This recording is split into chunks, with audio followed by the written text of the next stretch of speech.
એક ટાંકીનો 60% ભાગ ભરતા 2 મિનિટ લાગે છે, તો ટાંકીનો બાકીનો ભાગ ભરતા કેટલો સમય લાગે? હવે દાખલો આપણે બે રીતે ગણી શકીએ છીએ. એક તો જે સમય આપ્યો છે મિનિટનો એને સેકન્ડમાં ફેરવીને, અને એને મિનિટને સેકન્ડમાં ન ફેરવું તો ડાયરેક્ટ પણ આપણે ગણી શકીએ છીએ. પણ અહીં 2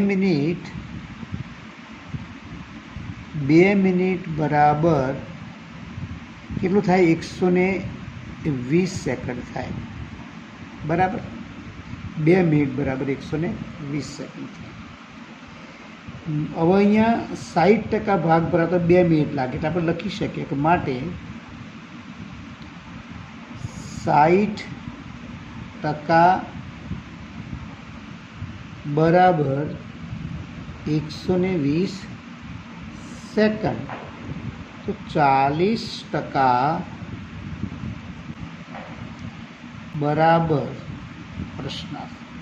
તો સાચું કે આપણે 40 ગુણ્યા 120 ભાગ્યા 60 કરીએ તો 60 દુ 120, તો બરાબર કેટલા થાય?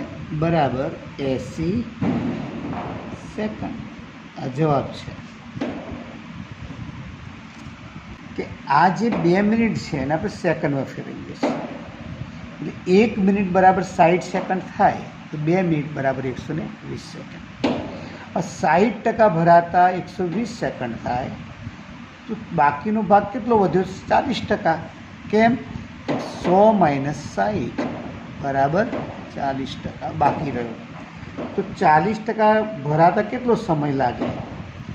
બરાબર, તો 40 ગુણ્યા 120 ભાગ્યા 80 સેકન્ડ લાગે.